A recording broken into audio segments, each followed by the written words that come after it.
ప్రియాత్మ బంధువులారా, శంకరరత్న గ్రంథావళి ప్రశ్నోత్తరములు మాలిక. ప్రశ్నోత్తరములు మనం ప్రారంభించి 2 దినాలు అయింది. మహావాక్య విశేషాలన్నీ కూడా పూర్తి చేసాం. ప్రశ్నోత్తరాన్ని వింటూ ఉన్నాం. ఇందులో అన్నీ కూడా మనం కొన్ని ముఖ్యమైనవన్నీ తెలుసుకోవడానికి లోకంలో ఏది ఆదర్శవంతమో ముఖ్యమైనవో అటువంటివన్నీ ఒక శాస్త్ర ప్రక్రియగా మనకి శంకర భగవత్పాదుల వారు అందించారన్నమాట. ప్రతి వారికి ఏది గొప్పది, అందరికీ గొప్పది తెలుసుకోలే ఉంటుంది కానీ గొప్పవాళ్ళు అవ్వాలని ఉంటుంది కానీ సామాన్యంగా తెలుసుకొని సామాన్యంగా ఉండాలని ఎవరికైనా ఉంటుందా? ఎవరికీ ఉండదు. అర్థమైందా? అందుచేత ఆ గొప్ప విషయాలని చిన్న చిన్న విషయాలు తెలుసుకుంటే మనం గొప్పవాళ్ళు అయిపోతున్నామని అవ్వాలని చెప్తున్నారు. కిం శాస్త్రం సర్వేషాం, అది ఒక ప్రశ్న. సర్వేషాం శాస్త్రం కిం, సర్వేషాం అంటే అందరికీ, అది సర్వులకును శాస్త్రమేది, శాస్త్రం అనేది ఏమిటి? ఇప్పుడు శాస్త్రము అన్నాం. శాస్త్రం అన్నటువంటిది ఏమిటి తెలుసా? స్కూల్లో పిల్లలకి అయ్యవారు గారు ఏం చెబుతారు? తప్పుంటే ఏం చేస్తారు? శిక్షిస్తారు, గట్టిగా చెబుతారు. అందుచేత ఇక్కడ 2 విధాలన్నమాట. శాస్త్రం అనేది ఏమిటి? శాసనాతిథి శాస్త్రం, అది శాసనం అంతే, దాన్ని ఇంక మారదు. అది మనకు తప్పుగా ఉండి ఒప్పుగా ఉండి అది మాత్రం శాసిస్తుంది అన్నమాట. శాస్త్రం అన్నది అన్నీ మనం కూర్చుని దగ్గర నుంచి తెల్లవారు లేచి నుంచి రాత్రి పడుకుండే వరకు కూడా ఏమేమి నియమాలు అన్నీ శాస్త్రం మనకు శాసిస్తూనే ఉంటాయి. శారీరకంగా ఆంతరికంగా ఏ నియమాలు కావాలో అవి శాసిస్తూనే ఉంటాయి. ఈ అంతరంగికంగా ఈ బాహ్యంగా కాకుండా స్వస్వరూపం తెలుసుకోవడానికి కూడా శాసిస్తూనే ఉంటాయి. ఇంక దానికి తిరిగి ఏమీ ఉండదన్నమాట. శారీరకంగా ఎలా ఉండాలో శాసిస్తుంది, ఆంతరికంగా ఎలా ఉండాలో శాసిస్తుంది. ఈ రెండింటి ద్వారాగా మనం తెలుసుకోవాల్సిన విషయం ఏమిటో దాన్ని కూడా ఇదే, ఇంతకంటే గొప్పది ఇంకోటి లేదని శాసిస్తుంది. అందుచేత మనకి శాసనాతిథి శాస్త్రం. మరి శిష్టస్య శాసనం అనుశాసనం, శిష్టస్య శాసనం అనుశాసనం, శిష్టుడు అది. కాబట్టి ఇది ఏమైంది మరి? ఈ శాసనం అన్నటువంటిది శిష్టులైన శిష్టింపడాలి మనం, శిష్యుడు అన్నమాట. అందుచేత ఏమైంది? గురువు గారు అధ్యాపకులు పిల్లలకి ఏం చెబుతారు? మంచి శిష్టాచారాన్ని సంప్రదాయాన్ని నేర్చుకోవడానికి వారు చెప్పినటువంటి శాసన ప్రకారం ఉన్నది కాబట్టి అది శిష్టస్య శాసనం అనుశాసనం అన్నారు. అనుశాసనం అంటే ఏమిటి? అను అంటే పశ్చాత్, ముందేమో శాసనం శిష్ట ఏమి శాస్త్రం, ఆ తర్వాత ఇది మనకి చెప్తూ ఉన్నది. దీని ద్వారా మనం ఏం చెబుతున్నాం? బాగుపడుతున్నాం. శాసనం చెబుతుంది, శాస్త్రాచార్యులు చెబుతారు. అనుశాసనం అన్నమాట. అను అంటే పశ్చాత్ అనమాట. రెండోసారి అను. అనుమానం అంటే ఏమిటి? పశ్చాత్ మానం ప్రమాణం. ప్రత్యక్షంగా ఏదైతే నేత్రాలతో చూస్తూ ఉన్నామో మళ్ళా దాన్ని ఊహించి చూడడం అనుమానం. అదే అలాగన మనకి శాస్త్రం అన్నటువంటిది అనేక చెబుతాయి. అయితే అందులో ఏమిటి మనకి ముఖ్యమైనటువంటిది? శాస్త్రంలో మనకి చక్కగా దృష్టాంత ప్రకారంగా గోచరం కావాలి, అప్పుడు కాక మన నమ్మకం ఉండదు. అందులో ఉన్నటువంటి యుక్తి చాలా గొప్పది అన్నమాట. మన యుక్తి చాలా గొప్పది. దాష్టాంతికం కనబడదు, దృష్టాంతం కనబడుతుంది. మరి ఆ దాష్టాంతికానికి అన్వయించుకోవాలంటే ఏదైతే ప్రకరణం జరుగుతూ ఉన్నదో ఆ ప్రకరణానికి సంబంధమైనటువంటి యుక్తి ఉన్నప్పుడే మనకి హాయిగా సంతోషంగా ఉంటాయి. లేకపోతే ఊరిక ఆ దాష్టాంతికి పోతూ ఉంటుంటే మనసులో సందేహం తీరకుండా ఉంటే ఏదో విన్నా తిండి వంట పట్టినట్టే మనం విన్నది కూడా మనకి వంట పట్టకుండా పోతూ తృప్తి ఉండదు అనమాట.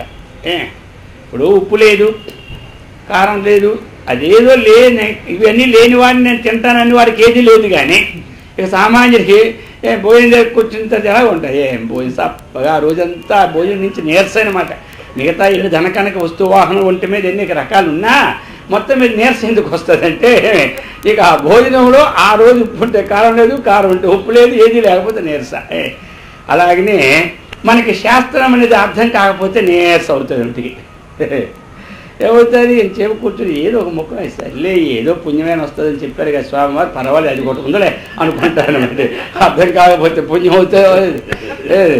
మా స్వామివారు చెప్పేవారు అనమాట. ఏమంటే విద్యార్థి స్వయం చెప్పేవారు, వేదాంతం ఎలాంటిదంటే అర్థం కాకపోతే పుణ్యం వస్తుంది అనమాట.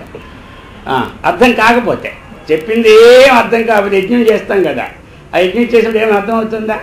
ఇంద్రాయ స్వాహ అంటే నెయ్యి వేయమంటే నెయ్యి వేయాలా, అరటిపండు వేయమంటే అరటిపండు అయితే అర్థమవుతుంది. ఇంకా అంతకన్నా ఏం అర్థమైందా? అదంతా అర్థం ఉంది ఎవరికైనా? ఎంతో యజ్ఞం చేసిన అర్థం ఉందా? అర్థం కాకపోయినా వ్యర్థం కాకుండా ఆగామిగా చక్కగా పనికొస్తుంది. ఎంత విశ్వాసం ఉందా లేదా మనకి? ఆ పుణ్యం వస్తుందా లేదా మనకి? అందుకే కదా ఎన్ని తండాలు పడుతున్నా. అలాగనే వేదాంతం బొత్తిగా అర్థం కాకపోతే అంత పుణ్యం వస్తుంది అన్నమాట. ఎంత పుణ్యం! రోజు 10,000 రూపాయలు ఖర్చు పెట్టి యజ్ఞం చేస్తే ఎంత పుణ్యం, ఒక గంట వేదాంతం వింటే అంత పుణ్యం అనమాట. ఇది అర్థమైతే మరి మనకి ఈ జన్మకి కోట్లు వడ్డీలో ఉంటే వడ్డీ తిన్నట్టే అనమాట. వడ్డీ అసలు అలా ఉండిపోతుంది. మనకేం కావాలో వద్దనుకుంటే ఉండిపోతుంది. అర్థమైందా? అది ఇంకా ఏమన్నారు? వేదాంతం అన్నటువంటిది నగదు బేరం. అర్థం కాకపోతే అరువు బేరం, అర్థమైతే నగదు బేరం. అర్థం కాకపోతే అరువు బేరం, ఎందుకంటే వచ్చే జన్మకు ఫలం వస్తుంది. అర్థమైతే నగదు బేరం. మరి అరువు బేరం ఎలాంటి యజ్ఞయాగాదులు అవి అరువు బేరమే కదా.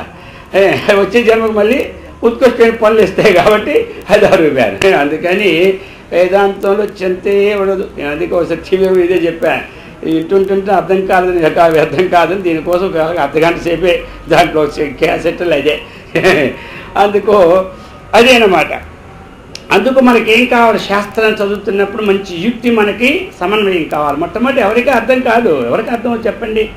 అందులో ఆకాశం చూడిచ్చాం మనం, అంతా గృహస్థంలో పుట్టిన తర్వాత పెరిగిన వాళ్ళేం కదా. అందుకని ప్రతి వాళ్ళు శాస్త్రాన్ని 10 సార్లు చదివి గురువుగారు చెప్పింది 10 సార్లు మననం చేసి అర్థం చేసుకునే కానీ ఊరికా ఆకాశం ఊడిపెట్టి అర్థమైనా ఎవడో లేదు ఇక్కడ. అందుచేత మనకు అటువంటి యుక్తిని చక్కగా తెలుపుతుంటుంది శాస్త్రం అన్నమాట. అందుకు యుక్తిని చక్కగా మనం తెలుసుకోవాలని చెప్తున్నారు. అది యుక్తి ఆత్మాచ కా మాత కా అని అంటున్నారు. మాత ఎవరు అంటే ఆచార్యులు వారు చెప్తున్నారు గోవు అనమాట. గోమాత అంటాం కదా, గోవు అదే అనమాట. ఎందుకు అంటే మరి తల్లి లేని వారికి కూడా ఏంటి ఆవు పాలు శ్రేష్టమన్నమాట.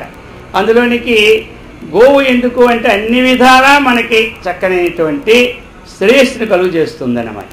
ఇంటికి కూడా సంపదనిస్తుంది. అందుకే పూర్వం పల్లెటూరులో అన్నీ కూడా వ్యవసాయంలో ఆ గోవులను ముందు పెట్టుకుండేవారు.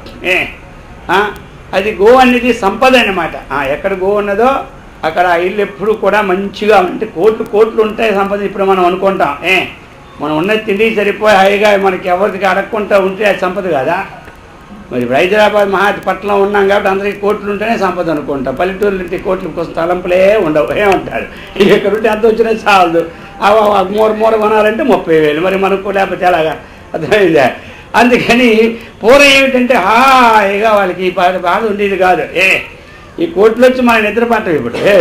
అది ఏమీ లేదు, హాయిగా తిని చక్కగా నిద్రపోయేవారు. తెల్లవారు హాయిగా లేచేవారు. వారికి ఏమిటి అంటే వాళ్ళు లేవగానే ఆ గోసేవ చేసుకునేవారు.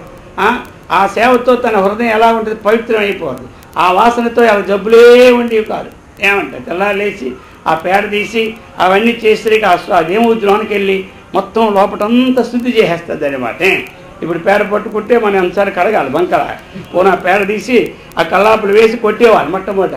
అదంతా మంచిగా ఎంత బ్రహ్మాండంగా. అందుకని ఆ గోవు అనేది మన ఇంట్లో ఉండడం చాలా గొప్పది. అటువంటిది అందుచేత ఆ విశేషణ వేశారు. మరి మనకి కిన్ను బలం ఏమిటి మానవుడికి? అది అన్నారు. బలం అంటే చెప్పారు ధైర్యమే బలం అట. మానవుడికి శరీరంలో బలం లేకపోయినా కొంతమందికి ఎంత ధైర్యం, ఎంత పైన చేసేద్దామంటారు. అది ఆ ధైర్యమునే బలం. శరీరంలో బలం ఉన్నా లేకపోయినా ధైర్యం లేని వాడు ఏమవుతాడు? ఎంత బలం అంటే ఏం లాభం? ధైర్యం లేకపోతే వాడికి ఇంట్లో బలంగా ఉండొచ్చు, ఇదిలో బలంగా ఉండొచ్చు, అన్నీ తనకు మాత్రం ధైర్యం లేదు. తనకి మంచి బలమే 100 కేజీలు మనిషి ఉన్నా ఎంతున్నా ఆ ధైర్యం లేదనుకో అయిపోయింది, ఎండిపోయిన చెట్లు వాడిపోవడమే కానీ ఇంకోటి లేదు. అందుచేత ధైర్యం అనేది మానవుడికి ఉండాలి. మనకి లౌకిక విషయాల్లోనే ధైర్యం ఉండాలి, ఆధ్యాత్మిక విషయాల్లో కూడా ధైర్యం ఉండాలి. కేవలము ధైర్యము లౌకిక విషయాలే కాదు, ఆధ్యాత్మిక విషయంలో కూడా నేను ఇది పొందుతానో పొందనో, ఈ పూజ చేయగలనో చేయలేను, లేకపోతే ఏమి జపం చేయగలను చేయలేను, ధ్యానం చేయగలను చేయలేను, ఒకవేళ వింటే నాకు పడుతుందో పట్టదో, ఈ పిరిగితనాన్ని వదిలేమన్నాడు. క్లైభ్యం మాస్మగ మహాపార్థ నైతత్వ యుపపద్ధతి అన్నాడు. ఒక మానవ మాతృడై పుట్టి ఒక రాజకులంలో పుట్టి ఏ తత్తు ఈ క్షుద్రమైనటువంటి నీచమైనటువంటి ఈ బుద్ధిని విడిచిపెట్టమన్నాడు. అందుచేత మనము అటువంటి దాన్ని ప్రయత్నం చేస్తే సాధించడానికి ఏమీ లేదు.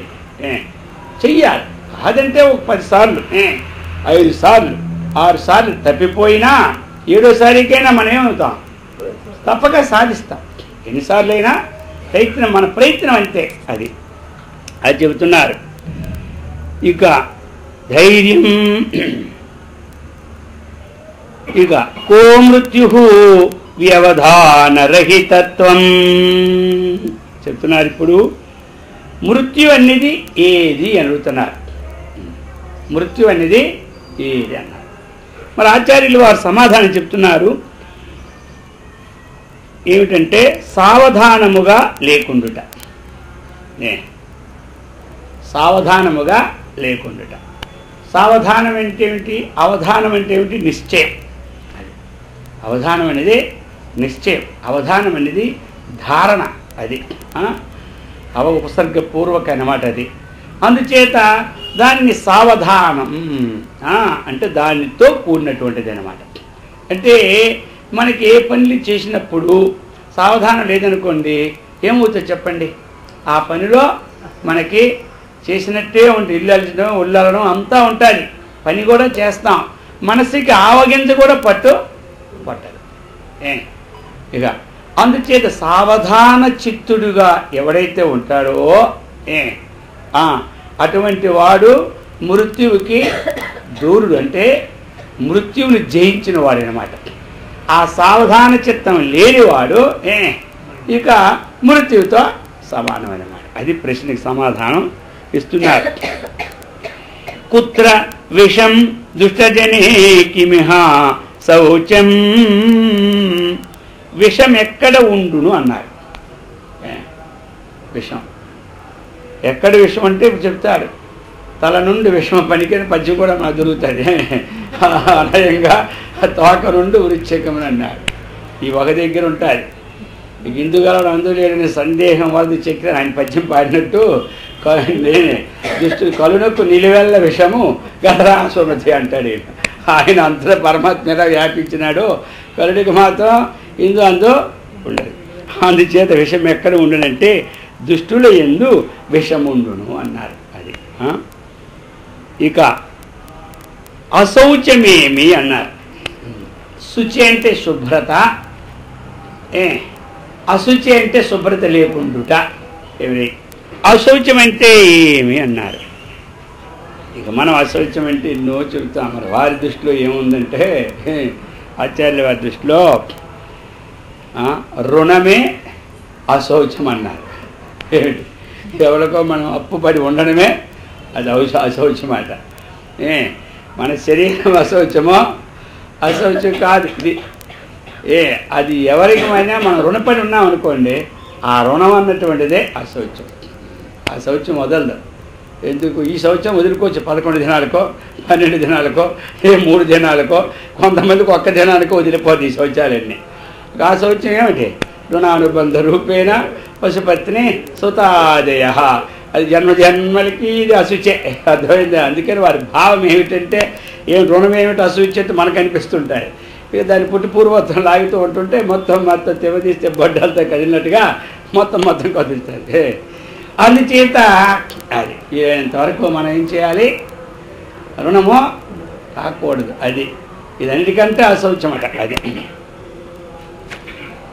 ఇక చెప్తున్నారు.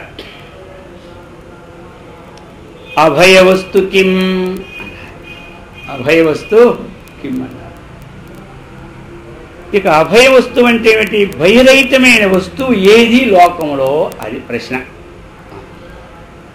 మరి దానికే భర్తృహరి శతకంలో కూడా ఇంతకుముందు మనం చెప్పుకున్నాం అప్పుడప్పుడు.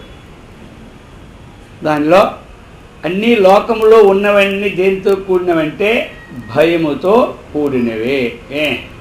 అవన్నీ ఒక లిస్ట్ కదా, మొత్తం రోగే జరాయు భయం ఇవన్నీ కూడా శరీర కృతాంతాద్భయం అని చెప్పుకొచ్చి, మరి భయరహితమైన వస్తువు ఏమిటంటే చెప్పారు కదా. అందులో కూడా ఏం చెప్పారు? వైరాగ్యమేవ అభయం భువి నృణాం. మానవులకి ఏది భయరహితమైన వస్తువు అంటే వైరాగ్యం. అది భయరహితమైనటువంటి వస్తువు అన్నమాట లోకంలో.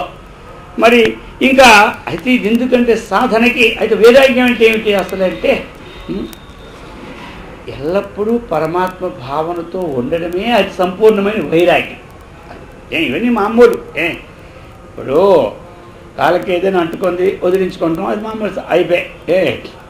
కానీ వైరాగ్యం అంటే ఏమిటి? మనకి నిజమైన వైరాగ్యం ఏది ఆత్మానాత్మ విచారణ చేసిన తరువాత ఏది నిశ్చయిత వస్తువో ఆ వస్తువుతో సంబంధపడి ఉండడమే నిజమైన వైరాగ్యం. ఇది వైరాగ్యం. ఇప్పుడు మనము ఈ సేవ దేనికోసం? లోకమునందు చిన్నగా మనం అభ్యాసేనతో కౌంతయ వైరాగ్యాన్ని గృహ్యత అనేటప్పుడు ఈ వైరాగ్య శైలి దేనికోసం అంటే దానితో సంబంధం ముడి పట్టుకోవడానికే ఈ వైరాగ్యం. ఈవేళ కాకపోతే ఈ జన్మ కాకపోతే మళ్ళీ జన్మకైనా దానితో పట్టుకోవడానికే అది తీవ్ర సంవేగానామాసన్న అన్నట్టు. అది ఎవరో మంచి తీవ్రంగా ఉన్నట్టు సనకసనందనాథులు సుఖబ్రహ్మలకు అలాంటి వాళ్ళకి ఒక జన్మకే అండి. పోనీ మనకి ఈ జన్మకి లేకపోయినా వచ్చే జన్మకున్నా చాలు. అంటే అలాగని డిలే చేయడం కాదు, ఊరక చెబుతున్నా. మరి అంత గట్టిగా ఇప్పుడే చెప్తే ఇదంతా చెప్తారు అంటారని. కానీ ఎవరికి వచ్చినప్పుడు వారు ఈ జన్మలోనే సాధించుకోవాలి. అందుచేత వైరాగ్యమే అభయం. వైరాగ్యం అనేది ఉండాలి. అది లేకపోతే లోకంలో ఇకన్నిటి ఎందుకు భయమని చెప్తున్నారన్నమాట. భయమపి వైరాగ్యం భయమపి కిం వైరాగ్యం కిం విత్తమేవ సర్వేషాం అంటున్నారు. ఇక సర్వులకును భయప్రదమగునది ఏది అన్నారు. అందరికీ భయప్రదమగునది ఏది భయం అంటే మనం అంటాం ఒక పెద్ద పులి కనబడిందంటే అది మహాభయం అండి అంటాం. ఒక నాగసర్పం నల్లత్రాసు కనబడితే మహాభయం అంటాం. ఈ భయం. కానీ వారి దృష్టిలో ఏమున్నది భయము? సర్వులకి భయమగునది ఏదంటే ధనమే సర్వులకు భయమగునది. అర్థమైందా? ఈ భయాలు ఏదో వచ్చిందా ఆ నిమిషంతో పోతాయి. ఇది ఉందా?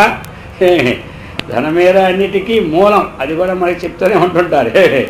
ఆ ధనం విలువ తెలుసుకొనుట మానవ ధర్మం అని కూడా అంటారు. కానీ ఏమిటి మొత్తం మీద అదే మనకి భయం అన్నమాట. ఒక 5 లక్షలు తెచ్చి ఇంటికి పెట్టామనుకోండి, రాత్రి నిద్ర పడుతుందా? 3 సార్లు తలుపు చూస్తూనే ఉంటుంటాం లేచిన తర్వాత. ఏమంటారు? ఓ ప్రయాణం వెళ్ళాం, హాయిగా సంచిలో ఓ పుస్తకం వేసుకెళ్ళిపోయిన ప్రయాణానికి సంచిలో 1,00,000 రూపాయలు వేసుకెళ్ళి ప్రయాణానికి ఎలా ఉంటుంది? ఇక ఆ రాత్రి మూట కట్టి ఎక్కడ ట్రైన్ మీద ఉన్నా ఆ ట్రైన్లో ఇద్దరుంటే పర్వాలేదు, ఒకరుంటే నెట్టినికి వెళ్ళినప్పుడు కూడా పట్టుకునే పోవాలి ఆ మూట. అర్థమైందా? ఇంక వీడిగా అందుచేత అందరికీ భయం ఇదే అనమాట. ఇది అన్నిటికీ ఉపద్రవం తెస్తుంది, లేకపోతే ఏ పని కాదు. కానీ అది అటువంటిది. అందుకే ధనము వద్దని చెప్పలేదు, కావలసిన ధనము ఉండాలి. ఇక ఆ ధనమే ఆశగా పెట్టుకుంటే అది కూడా అర్థం అనర్థం అన్నారా? అర్థం అనర్థం భావయ నిత్యం అన్నారు. భజగోవింద శ్లోకాల్లో ఏం చెప్పినారు? అర్థం అన్నటువంటిది అనర్థమయ్య అన్నారు. ధనం మూలం ఇతం జగత్. డబ్బులేంది ఏం ఇప్పుడు మైక కూడా పలకది ఇప్పుడు మనకి. అర్థమైందా? అందుచేత అయితే అది కొన్ని సమయాల్లో ఏం చేస్తుంది? అనర్థ కారణాన్ని తీసుకొస్తుంది. అందుచేత అది చెప్పుకొచ్చారు. కా దుర్లభానృణాం హరిభక్తి పాతకంచ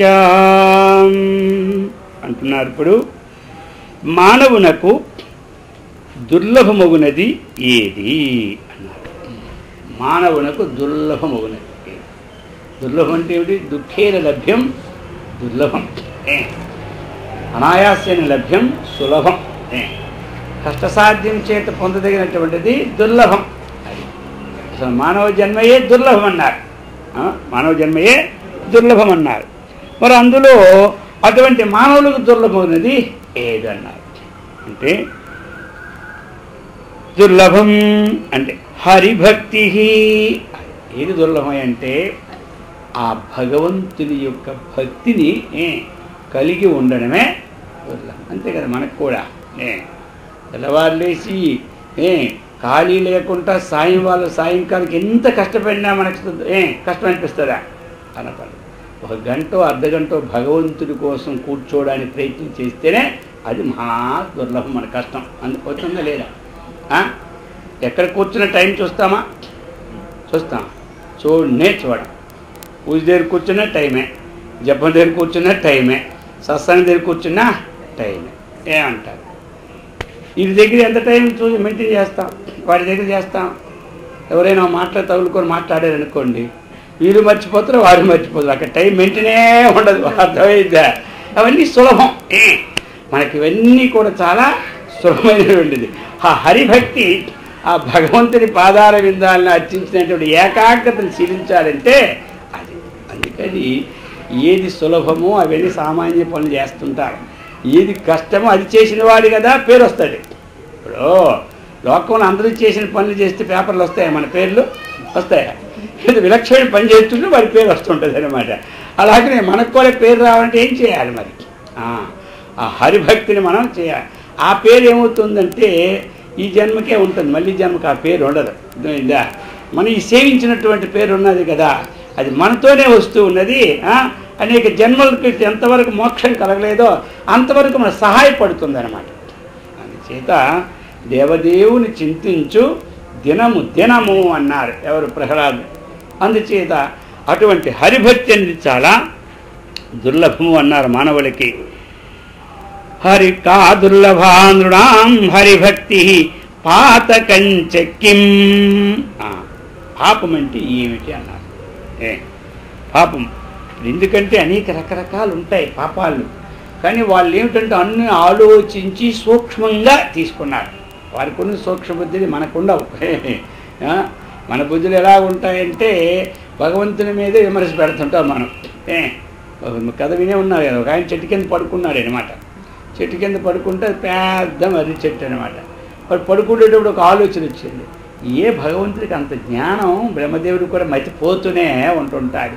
చెట్టు ఎంత పెద్దది ఉంటే దానికి ఎంత కాయలు పెట్టాలి కదా. భూమి మీద ఎంత చెట్టుకేమో అంతంత గుమ్మడికాయలను ఎంతంత ఆనపకాయలు పెట్టి ఆ మర్రి చెట్టుకి ఎంత పెట్టాడు. మతిపోద్దు, భగవంతుడికి కూడా మతి ఉండదు అనుకుంటాడు. ఇది మన ఆలోచన. ఆయన సృష్టికర్త మీదే మన ఆలోచన రీసెర్చ్ మొదలెడతామన్నమాట. మనం చేసే పనులు ఎలాగోనే రీసెర్చ్ పెట్టేది మనకు తెలియదు, వచ్చింది గొడవ. ఏమంటారా? సరే అలాగనే పడుకున్నాడు. పాపం పడుకుంటే 3 కాయలు ఆ పైనుంచి పడేసరికి చిన్న నిద్ర పడుతుంది ఆయనకి. ఠక్కున జూయమని కొట్టి తెలివి వచ్చింది. ఆ దెబ్బకన్నాడు, దేవుడా ఇదే గుమ్మడికాయలు పెట్టండి ఎప్పుడు నా తలపై సచ్చేవాడిని ఏమిటి. అంతే మన క్షణంలో అన్ని ఆ కొట్టి కట్టి నిద్ర తేలిపోయి అక్కడ ఏం పంకొని అప్పుడు లేచిపోయాడు. ఆ దేవుడు నమస్కారం చేసుకున్నాడే. మనకేమిటి క్షణం చిత్తం క్షణం విత్తం అన్నట్టుగా ఈ పరిస్థితి. అందుకు ఏమిటి హింస అంటే మనం అనేక రకరకాలుగా చెప్తాం. అందుకు ఇక్కడ ఆచార్యుల వారి పాపం ఏదంటే హింస అన్నారు. అది హింస. అది ఇతరులకి హింసించడమే పాపం. అది ఆ హింస అనేటువంటిది ఏం చెప్పినారు మనకి? మనోవాక్కాయ కర్మణ సర్వదా అదనమాట. ఏ ప్రాణికి హింస చేయకుండా ఉండడం ఉందా అది గొప్పదన్నారు. అది మనస్సు చేత కానీ, వాక్కు చేత కానీ, కాయం చేత కానీ, మొత్తం 3 అనమాట. త్రికరణ శుద్ధిగా సర్వథా ఏ ప్రకారముగానైనా, సర్వదా ఏ వేళనైనా, ఏ సమయంలోనైనా, ఏ సమయంలోనైనా ఏ విధముగానైనా మనము కూర్చుని కొంతమంది నేను ఆ కారణం చేత హింస చేయవలసి వచ్చింది కానీ లేకపోతే నేను చేయను అంటాడు. అదే కారణం. అందుకే అక్కడ పతంజలి వారు ఏమన్నారు, సర్వథా సర్వదా 2 విశేషణాలు వేసినారు. నాయన నువ్వు అహింసావృతుడు కావాలంటే అది ఏ సందర్భంలోనైనా ఏ సమయంలోనైనా సరే ఆ వ్రతాన్ని శీలించిన వాడే చాలా గొప్పవాడు. అది అందుచేత ఇది హింస మనస్సు చేత చేసేది ఇంకా ఎక్కువ. అది ఇంకా మనస్సు చేత చేసిన జపానికి ఫలం ఎక్కువే, మనసులో తిట్టుకునే తిట్టులకి ఫలము ఎక్కువే. దీనికి పాపం దానికి పుణ్యం. ఏమంటారు, నోటితో 100 తిట్లు తింటే ఎంతో, మనసుతో 10 తిట్లు తిడితే అంత. కొంతమంది బయటకంటే చికాకని మనసులో అనుకుంటూ ఉంటారు, ఇతరుల మీద తిట్టేది. అది ఇంకా దండగా. ఏమంటారు, బయటికి తిడితే అప్పుడే తాడు పెడితే వెళ్ళిపోతుంది, కానీ ఈ మనసులో తిట్టు పోవు, అటు పో ఎల్లప్పుడూ మనల్ని చంపుతాయి అన్నమాట. ఏంటి అది చెప్తున్నాను. అందుచేత హింస అనేది అది పాపం. ఇక ఇప్పుడు అడుగుతున్నారు, భగవంతునికి ప్రియుడెవడు అది ప్రశ్న. భగవంతునికి ప్రియుడు. ఇక అనేకమైనటువంటి భగవంతునికి ప్రియుడు. మరి కొంతమంది భగవంతునికి రోజు ఆయన గులాబీ పుష్పాలు ఇష్టం కాబట్టి 1000 పుష్పాలతో రోజుని అర్చించేశారంటే నా ఎంత ప్రియుడు భగవంతునికి ఇంకొకడో లేడు అంటారు. ఇంకోటి ఆయన ఏమంటారు, అది కాదు, భగవంతునికి రోజుకి 20 రకాలు పిండి వంటలు నేను వండి పెడతాను కాబట్టి అందుకే నా ఏంది ఆయన ప్రియుడు అంటాను. అర్థమైంది కదా. అంటే మరి ఏం చెప్తున్నారు ఇక్కడ, ఇతరులకు అంటే ఉద్వేగమును సంగక తాను ఉద్వేగము నందనేవాడు. అయిందా? యస్మాన్నో అని చెప్పి ఉద్వేజ, యస్మాన్నో భయత అంటే ఏంటి, ఎవరిని చూచి లోకం భయం చెందదో లోకానికి ఎవడు భయమునందడు. అదొకటి మన 12వ అధ్యాయంలో ఆ ఉదాహరణ. అలాగని ఇతరులకు ఉద్వేగాన్ని పొందకూడదు, తాను ఉద్వేగాన్ని పొందకూడదు. అయిందా? ఇతరులకు ఉద్వేగానికి పొందని కారణం ఏమిటి అంటే, అటువంటి వారికి ఆ రజస్తమో గుణ మాలిన్యము చేత మనం చేసిన చేష్టల ద్వారా ఇతరులకు ఉద్వేగం కలుగుతుంది. అంతే కదా. ఉద్వేగం మనం ఏదైతే ఇతరులకి చేయాలనుకోని రజస్తమో గుణములు వచ్చే ఉద్వేగాన్ని పొందించినామో ఇది ఎలాంటిదంటే ఇది బంతి లాంటిది. ఇది బంతి గోరక్కడి తింటే వెళ్తుంది, మన వైపు వస్తుంది. ఆ రజస్తమో గుణ వేగము వాళ్ళ మీద చూపెడితే అదేమవుతుంది, తన అంతఃకరణానికి వచ్చి ఇక తనని నశింపజేసేస్తుంది. తాను ఉద్వేగాన్ని పొందడం అవుతుంది, ఇతరులకు ఉద్వేగాన్ని కల్పించడం అవుతుంది. ఈ రెండు లేనివాడెవడో వాడు భగవంతుడికి చాలా ప్రియుడు. యస్మాన్నో ద్విజతే లోకో లోకాన్నో ద్విజతే చయ అని ఒక ముక్క కూడా మనకి భగవద్గీత 12వ అధ్యాయంలో ఇచ్చి ఉన్నారు. మరి ఎంత చిన్న చిన్న ప్రశ్నల్లో మనకి ఎంతెంత ఇది. ఎందుకు అంటే ఈ ప్రతి వాళ్ళకు కూడా విషయాలు తెలియాలని మన చిన్నపిల్లలకి రోజు పలక పడవ ఇవన్నీ నేర్పుతాం కదా, గీలక బావి అని. అవి నేర్చుకుంటుంటాయి అన్నమాట. అలాగనే మనకు కొన్ని విషయాలన్నీ కూడా అందుబాటులో ఉండడానికి ఇవి. అందులో 2 నెలలు పెట్టే ఈ వేదాంతం సాయంకాలం విని విని విని విని తత్వమసి మహావాక్యాలతో అందుకు ఈ విషయాలు 3-4 రోజులు అయిపోతాయి. కాబట్టి ఈ విషయాలను కూడా కొన్ని మనం అవసరమైన మాట అది చెప్తూ ఉన్నారు. కస్మాత్ సిద్ధి తపసో బుద్ధి క్వనుభూసురేసుతో బుద్ధి వృద్ధోపసేవయా కే వృద్ధా ఏ ధర్మతత్వజ్ఞాహం. కస్మాత్ సిద్ధి, సిద్ధికి కారణం ఏది? అది సిద్ధికి కారణం. ఇప్పుడు సిద్ధులు వస్తాయి కదా, ఆ సిద్ధికి కారణం ఏమిటన్నారు అంటే తపహ అన్నారు. తపస్సు. సిద్ధికి కారణం ఏమిటి? తపస్సు. మరి తపస్సు అన్నటువంటిది మరి ఎక్కడ మనం చేయాలి?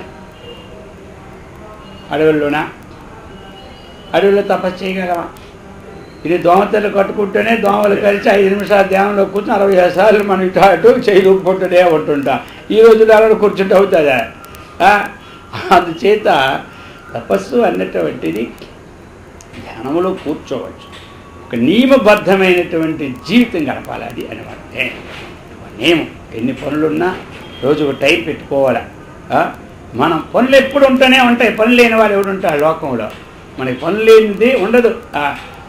ఎప్పుడూ ఇంకొక 2 గంటలు రోజుకి పెంచితే భగవంతుడు బాగుండు, ఇంకా పెంచలేదని ఆయన కోసం పెంచడానికే మనం ప్రయత్నం చేస్తున్నాం. కానీ ఉన్న సమయంలో మిగిలించుకుంటామని ఒక్కరికైనా ఉందా చెప్పండి? ఇంకో 2 గంటలు పెంచాలి ఏం పెంచుతారు? ఇప్పటికే 24 గంటలు పెట్టి చదువుతూ ఉన్నా. అందుచేత ఉన్న టైంను మనం అడ్జస్ట్మెంట్ చేసుకోవాలి.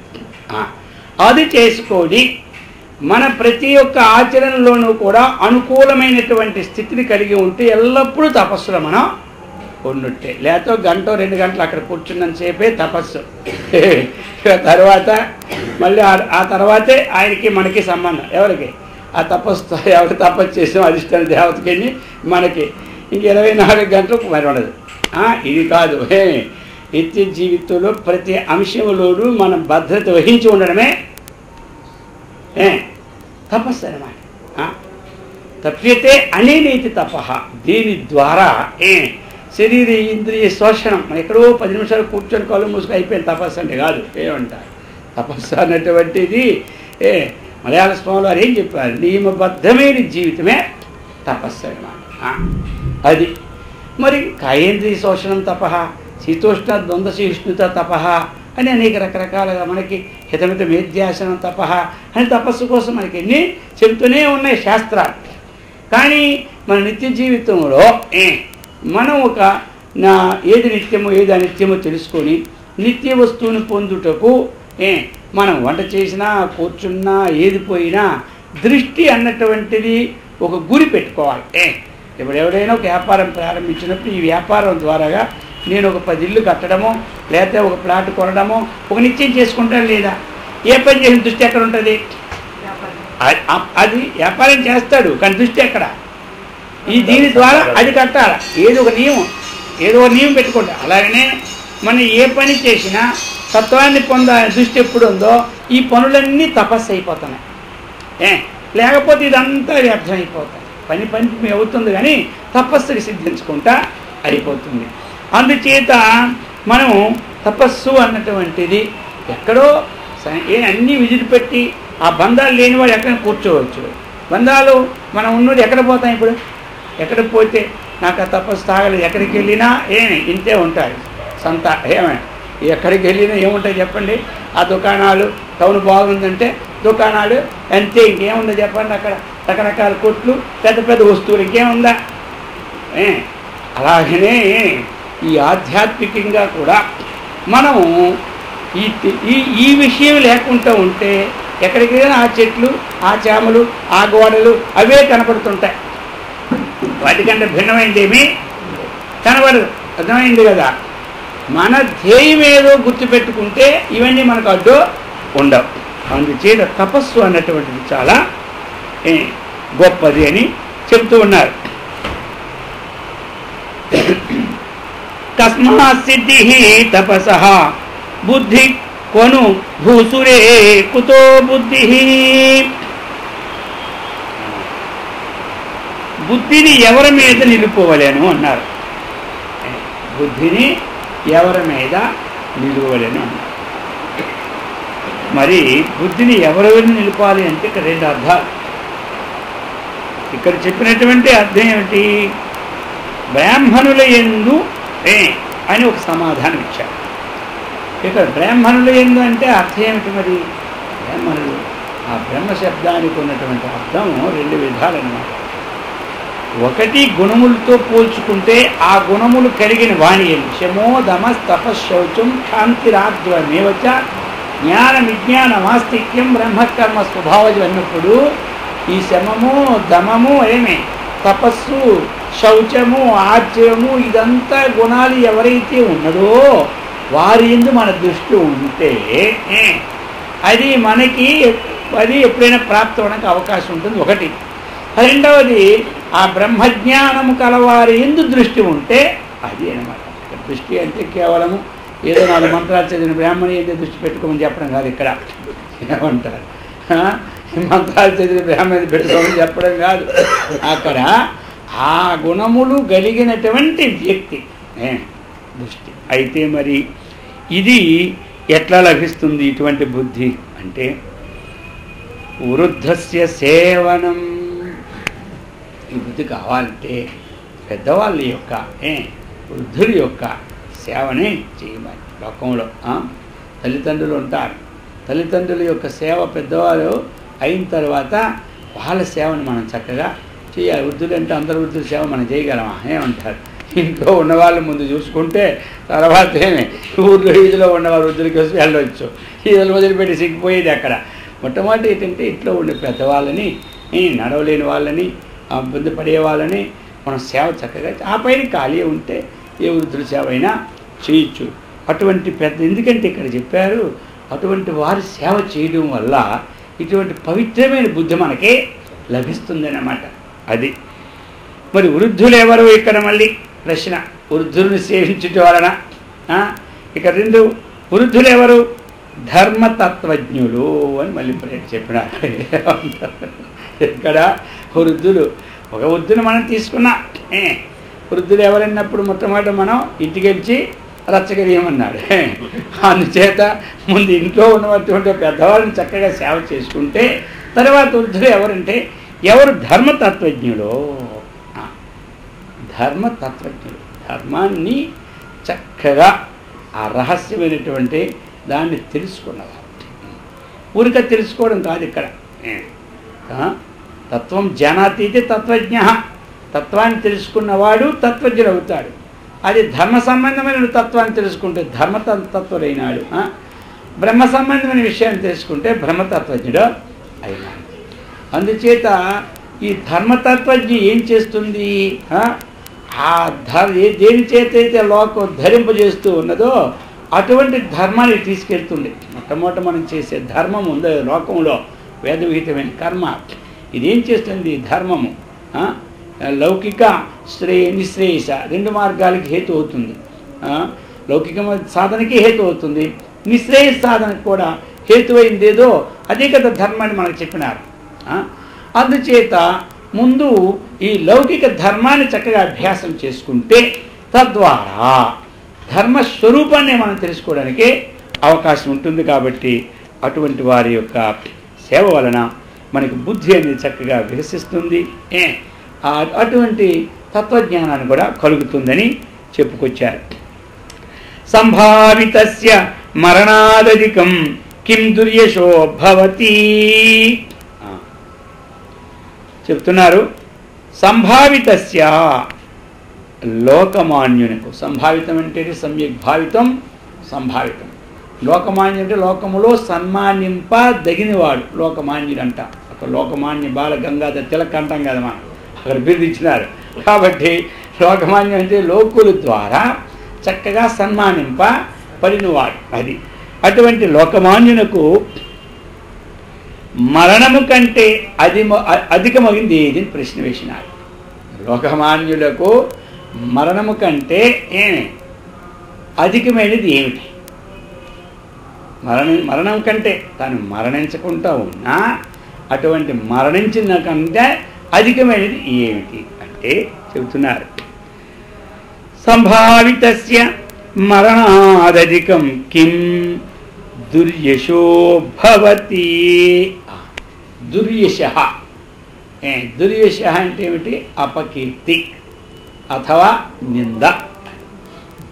భగవంతుడు అదే చెప్పాడు కదా, అపకీర్తి కరణాత్తు మరణాత్తు అతిరిచ్యతే అన్నాడు. ఏమంటారు మనకి 2వ అధ్యాయంలో ఏం చెప్పాడు?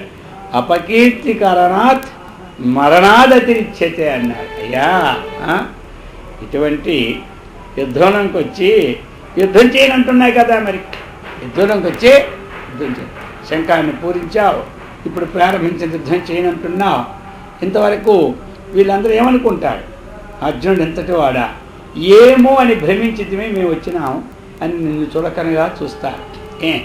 అక్కడ నివాత కవచాదుని ఓడించి పరమేశ్వరుని మెప్పించి పాశుపతాస్త్రాన్ని తెచ్చి కాండవనాన్ని దహించి నీ కీర్తనలో ఇంతకుముందు ఎంత ఉందో అదంతా చూసి చాటును విన్నాం పేపర్లో టీవీలో, కానీ ప్రత్యక్షం చూసినప్పుడు తెలిసిపోయింది ఇంతని ఈయనేనా అన్నటువంటి అపకీర్తిని కంటే ఈ మరణానికంటే ఈ అపకీర్తి అనేది చాలా అందు అపకీర్తి కంటే నువ్వు మరణించడమే మంచిదన్నాడు.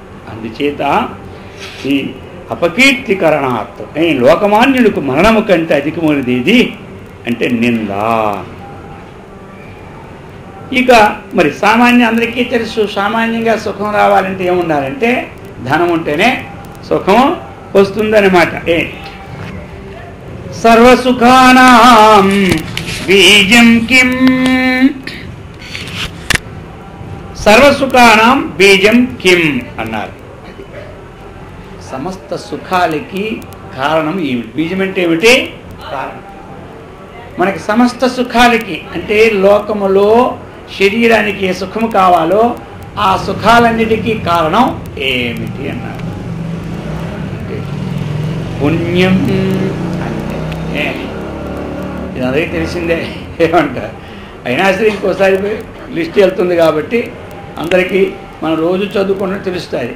మరి మామూలు అప్పుడే పుస్తకం పట్టుకుని తెలియదు కదా ఇది.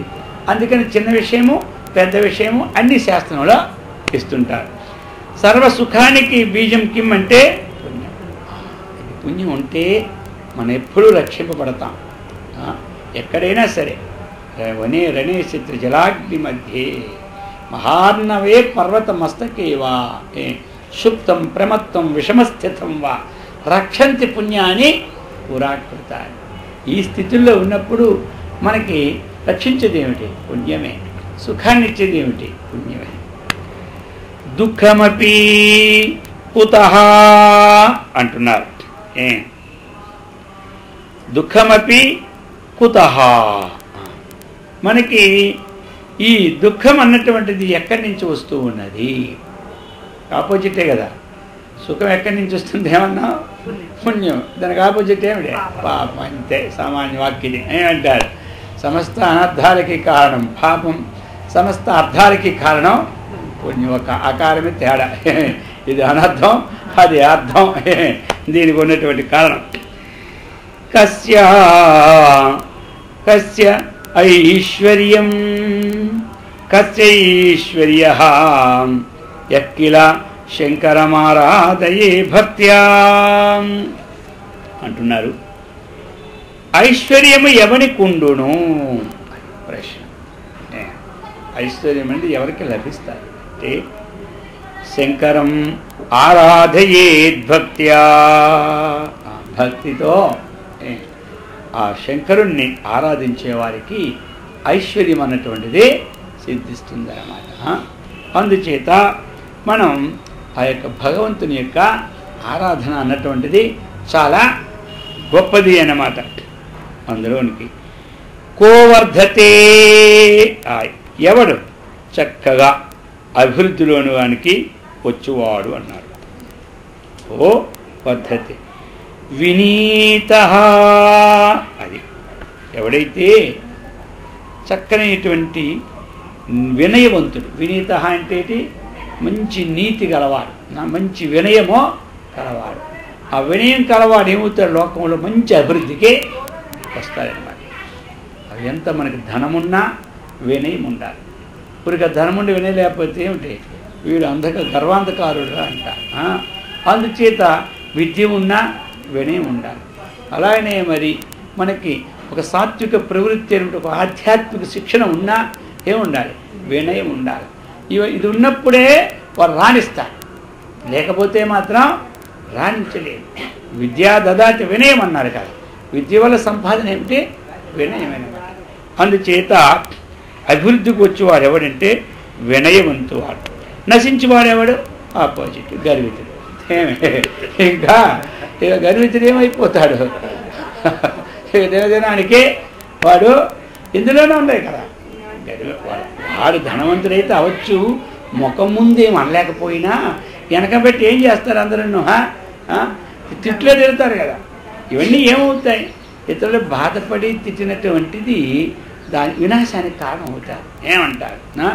ఇతరులన్నీ సంతోషించినటువంటిది వానికి సుఖానికి కారణం. అందుచేత తెల్లవారు లేచి భూతయజ్ఞం ఎందుకు పెట్టారంటే మనకి తెల్లవారు లేచి మనం తినకముందు ఏ జీవులకైనా కొంచెం పెట్టి తినమన్నారు. ఎందుకంటే ఆ జీవులన్నీ మహాసంతోషాన్ని పొందుతూ ఉంటుంటే మనకి ఎన్ని చిక్కులు ఉంటున్నా ఆ చిక్కులు నివారణమయ్యి మనకు ఒక ఆనందాన్ని కలుగు చేయడానికి అవకాశం అన్నమాట. తెల్లవారి అతిథి భోజనం అనగా ఈ భూత యజ్ఞం అనగా ఈ మనకి గృహస్థాశ్రమంలో ఎందుకు నియమించినారు అంటుంటే ఇది విషయమన్నమాట. అందుచేత అది చెప్తూ ఉన్నారు. ఇక నమ్మదగని వాడెవడు లోకంలో లోకంలో నమ్మదగిన వాడు ఎవడు? ఎవడైతే శాస్త్రంలో చెప్తూ ఉన్నారు నమ్మదగిన వాడు. కోన ప్రత్యేతవ్యో భ్రూతి యశ్చ అనృతం శశ్వత్తు. ఏమి తడబడకుండా ఎవడైతే అబద్ధం చెబుతాడో వాడిని మాత్రం జీవితంలో నమ్మకూడదు. ఒక్క ఆవగింజ కూడా తడబడడు. యాస్టీజ్ వాడు చెప్పిన మాటల్లో లాయర్ చూసినా సరే ఇది మాత్రం అబద్ధం కాదనుకుంటాడు. అబద్ధార్థుడు ఎక్కడో తడబడతాడు కదా, అందుకే ఇలాంటి వాడిని మాత్రం నమ్మకూడదు. అందుచేత మనము ఈ విషయాలన్నీ కూడా చక్కగా తెలుసుకోవాలి. ఎప్పుడైతే మనం ఇవన్నీ చక్కగా తెలుసుకుంటామో ఇప్పుడు లోకంలో ఏమవుతాము? గొప్ప వాళ్ళం అవుతాం. అంతఃకరణ శుద్ధి అవుతుంది. లోకంలో మనం చేయదగిన కర్తవ్యం చేసిన వాళ్ళు అవుతున్నాం. తద్వారా ఎప్పుడు పరిశుద్ధమైందో ఆత్మజ్ఞాన ప్రాప్తికి అది హేతుభూతము అవుతుంది. అందుచేత ఈ విధంగా మనం చక్కగా ఇటువంటి విషయాలు మనం సిద్ధించాలంటే సత్కర్మనిష్టను, భగవద్భక్తిని, ఆత్మవిజ్ఞాన సంపత్తిని ఆ గురుదేవుడు శ్రీకృష్ణ పరమాత్మ మనందరికీ ఇచ్చి సదా రక్షించుగాక. ఓం సహనావతు సహనౌ భునక్తు సహ వీర్యం కరవావహై తేజస్వినావధీతమస్తు మా విద్విషావహై. ఓం శాంతి శాంతి శాంతి. హరి ఓం తత్సత్. ఓం